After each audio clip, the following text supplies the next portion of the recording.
Hi, everybody, and welcome to what are we doing this time? We're doing book club review. I'm doing like all these live streams. I'm forgetting which one is which. Forgive me. We're doing the book club review of Selling for Dummies. So I'm going to be talking about chapter 8. I've decided that I want to do one chapter a week just so I can keep up. Some of these chapters are really long, and this was one of them. This was a pretty long chapter. It took me like a couple of sessions to finish the whole thing, and overall a few hours, just because I am admittedly a slow reader and I need to take my time to go through things and really get it. And so I've decided to just do one chapter a week. So now we're doing chapter 8, and this chapter is called Arranging to Meet and Putting Your Clients at Ease. So it's all about meeting clients. It's all about securing that first initial contact, making a good first impression. So it's all of those things that are covered in this chapter. It's pretty good. I really enjoyed this chapter. There was a couple of things that I wasn't crazy about, and I'll talk about that as we go. But I want to get started into arranging to meet and putting your clients at ease. So the first thing we really get into when he starts off this chapter, and this book is by Tom Hopkins, just in case you're still looking to get this book. The first thing that he's really talking about is that first initial contact, trying to secure your first like one-on-one meeting. So whether you're meeting someone through an acquaintance, associate, if someone joins an email list, like regardless of how you meet this person, you're trying to set up that first one-on-one like official meeting so that you can let them know what you're offering. So if it's a potential client, whether if it's a company, this is you trying to get that one-on-one. So that would be, in that situation, it would be an interview. So I think this applies to all of those things above. So one of the things that it talks about, let's see, it says you always want to be courteous, obviously. You want to do anything to meet that prospect. So what they mean by do anything to meet that prospect, I think I missed a page, but that's okay. So you'll be willing to travel. So even if you have to go to them, be willing to do that. That's not so much the case now with Zoom, since that seems to be how people initially have their first meeting nowadays anyway. But if Zoom is not an option, which most of the time it will be, but if it's not, be willing to go to their side of town to meet them and confirm everything. And it's better to have everything written down so like there's no confusion what time, what date, where, virtual, in person. Make sure all of that is clear the first time. Okay, so, and it gives you some tips on how to start talking to them like before you even have that first meeting. So you want to make sure that you greet them properly. It goes into like a little bit more detail about that, your introduction, a grateful acknowledgement. So you're just showing that you're grateful that they're even taking the time to talk with you, and the purpose. So like whatever the purpose of that meeting is, you want to be sure that that's established right off the bat, and it goes into detail explaining those types of things. And let's see. Another thing that you can do is kind of offer like a survey, or trying to say that you want to get their opinion. This I think can also go if you want to have like an informational interview. So just like letting them know that you value their opinion and that you would like to get their feedback. So just letting them know what your purpose is of meeting them. If there's someone who wants to potentially have a book illustrated, let them know like that you're interested in being an illustrator for them. Whatever the case is, just have that person that you're meeting with be clear on what it is that you're trying to offer them. Okay, so that is what it said, and make sure you thank them. So that was also one of the other steps. They say do a handwritten thank you note, but I also think that email thank you notes also are like, it's almost the same as handwritten. I mean, I don't know if it's just me, but I think in this day and age that an email thank you is just as good as like a handwritten most of the time, especially if you don't know the person. Like, you're probably not going to know their address. Like, most likely you're not going to know their address. It also goes into potential ways that you might be finding these people through mail or through email. It talks about the option of buying an opt-in list. If you're not familiar with those, it's basically like if you sign up on like a Nike site or Walmart, and then they give you that checkbox that says, check here to get offers from our friends at blah, blah, blah.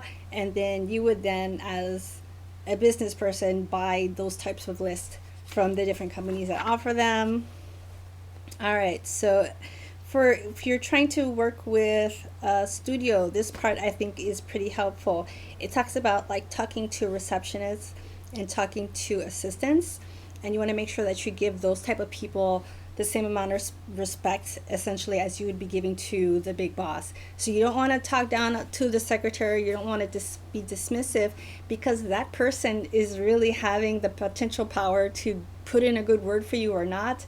Your note can just get thrown into the garbage if they didn't like you. I mean, it can happen, and it does happen in different business settings, and you never know how close that person is or how long they've known like the head honcho at that company. So you want to make sure that you give that person respect. I mean, even just a little bit of small talk can go a long way. I think that has actually played in my favor and not played in my favor. Like, I've noticed the difference when I've talked to people and when I haven't talked to people who were just kind of like associates of the person I was really trying to get work with, and how that affected whether or not I got a job, and it definitely makes a difference.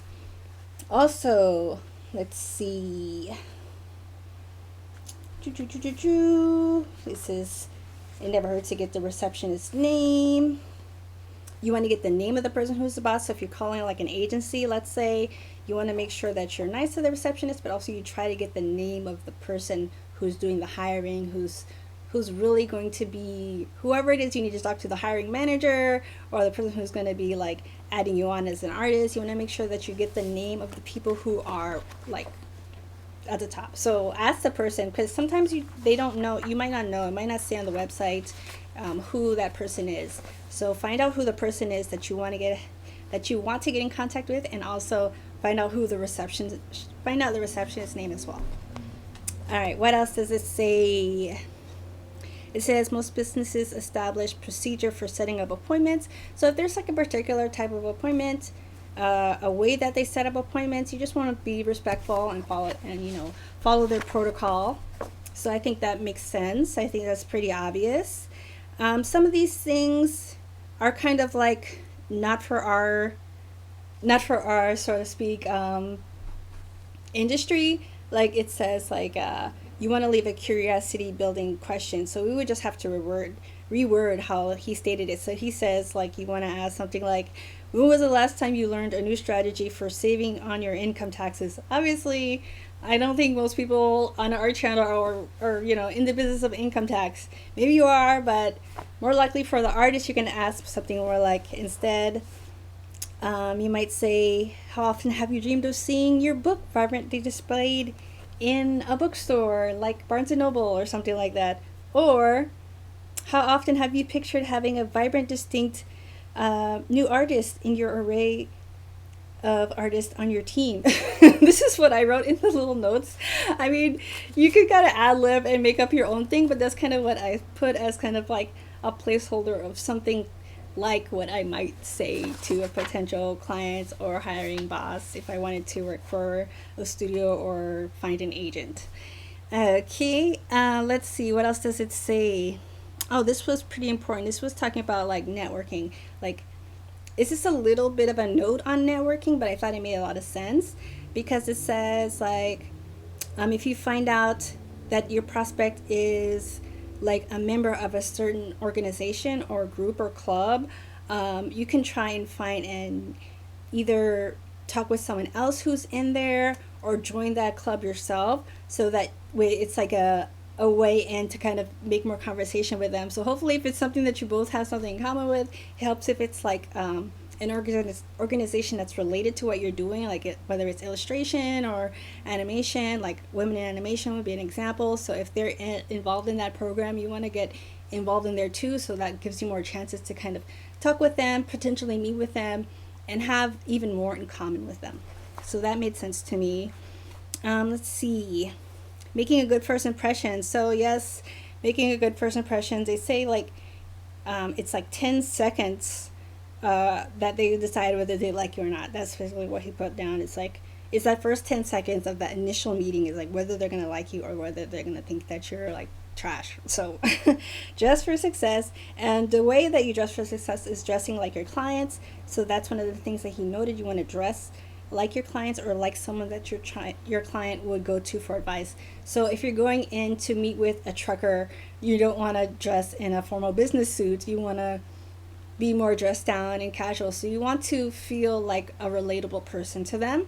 And I would say also like be true to yourself. But if that person is more casual, then be a little bit more casual. If they're more like dressy, then you can be a little bit more dressy, and just kind of keep that in mind. I thought that makes sense. It also says pay attention to your body language. So that's not just like whether you're slouching or whether you're sitting up. It also is like, you're keeping your posture good. You're not putting your hands in your pockets. You're keeping your hands open and like loose. You're smiling. You're making eye contact. Let's see. Your voice is confident. So one way that he says to work on that is like you can do practicing like what you're going to say ahead of time. Let's see. If you're nervous meeting with new people, which a lot of us are introverted artists, it says, you just slow down, take a breath. You might want to meditate first if that helps. It definitely makes sense because sometimes it is hard to talk to people, or even if you're starting something like a YouTube channel, like you're getting in front of a camera, you might be camera shy. I know that for me, it took a long time to just be able to like have a YouTube channel, much less like talk on it regularly. It's something I still like have to ground myself for, but I feel like, with a little bit of practice and just like, talking about things that you enjoy talking about, it kind of can go a long way. And it says, always remember your goal is to be a person that the other person likes, trusts, and wants to listen to. So I think that's really the goal. You want to be able to kind of, in a sense, become friends with your clients. Like you want to have a healthy boundary, but you want to also be a person or like an advisor, like a coach, or like just someone that they feel is nice and trustworthy. Like, how do you describe? I guess that could be like a friend. You don't want to be too friendly because, you want to still be able to send them a bill at the end of the day. But, you still want to be someone that's likable to them. And it says, how do you do that? You smile big, you make eye contact, you offer a greeting, you shake hands, and you offer your name, and you get the prospect's name. So it goes into detail about all of those things. Saying hello, shaking hands. It talks about, how to kind of approach handshakes, even if the person is, just to kind of get a feel of whether the person wants to shake your hand or not. And he should have did that by kind of like just keeping your right arm kind of loose and like walking a little bit towards them and seeing if they put their hand out. So I don't know, I've never tried that, but maybe it'll work. Convey a level of trust and confidence. In confidence, you need to grasp their hand and you keep it very brief. So no like breaking their hand and no really long handshake. Just quick and let it go.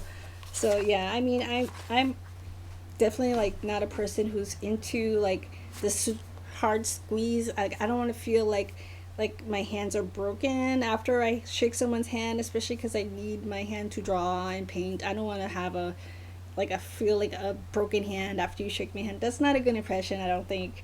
Some people think that it's good. I don't think so. Let's see. What else did he talk about? This is such a long chapter. I already think that this is like the longest book review I've done because this chapter was super long. Let's see. Oh yeah, you don't call them by their first name unless they tell you to. So you just greet them like Mr. or Miss. That's what he says. I usually just call people by their first name, but I'm willing to give this a try and see how it works or doesn't work. It says it talks about selling in a retail type of setting. I think this also goes for if you're selling at a convention or art fair or any type of place where people are entering your space to potentially buy something from you. I think that this section is really insightful for that, and it gives some good tips, about not being creepy, which I think is important, and not getting people to run out of your booth, but also not ignoring them. So I think those are important tips.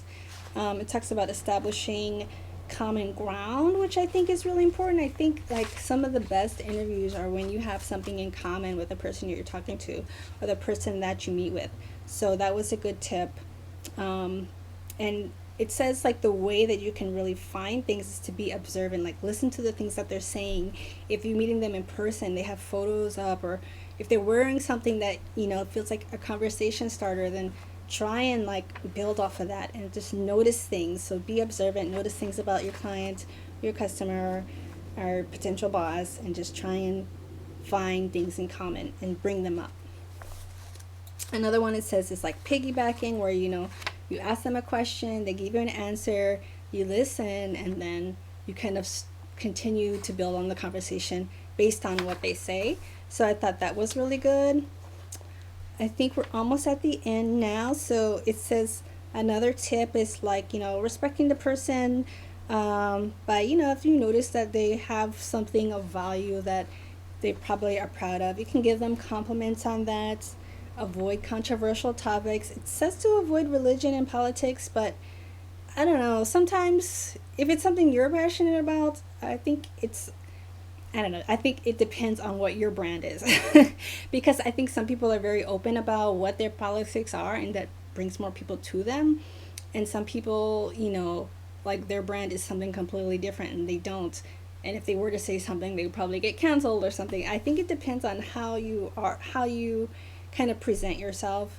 If you're like an open person and you're like very sensitive to like issues going on, I don't think that you should hide that about yourself. So I feel like it really depends on what your brand is.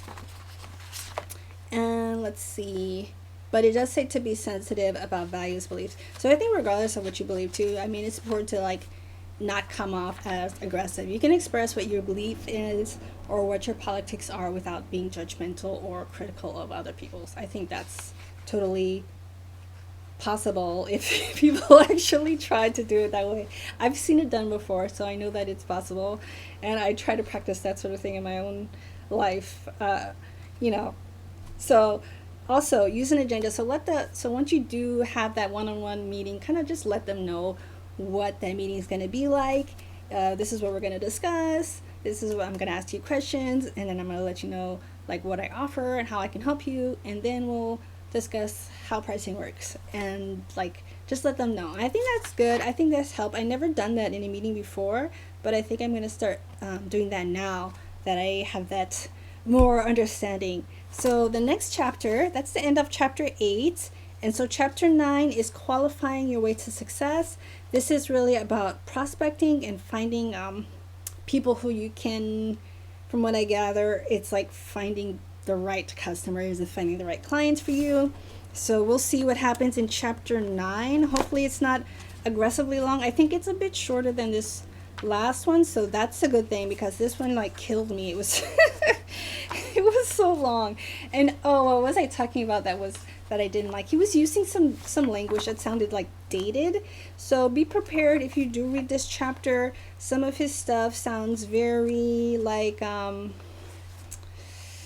boomerish, but there's a lot of boomer language. I'll say that. So it does sound dated in a lot of the things that he's talking about, but overall I think that it is useful in a variety of settings. You just kind of have to be creative in how you replace the words that he's using and in the settings, because he talks a lot about like people that seem more like in generic sales setting. But if you try to just imagine in your head what that sounds like for an artist, then I think that you can really get the juice and the broth that's in there that I think is buried in. So I think regardless, keep reading this. I'm gonna keep reading with you, one chapter a week, and I don't know how long it's gonna take, but that doesn't matter, because we just want to be able to get through this whole book and take the tools and use them so that we can actually earn a profit off of what we're doing, which is our art. So thank you so much for joining me for this time. I appreciate it, and I will see you next time in Studying the Masters. So until then, be grateful, live balanced, and be yourself, and I will see you next time. Bye-bye.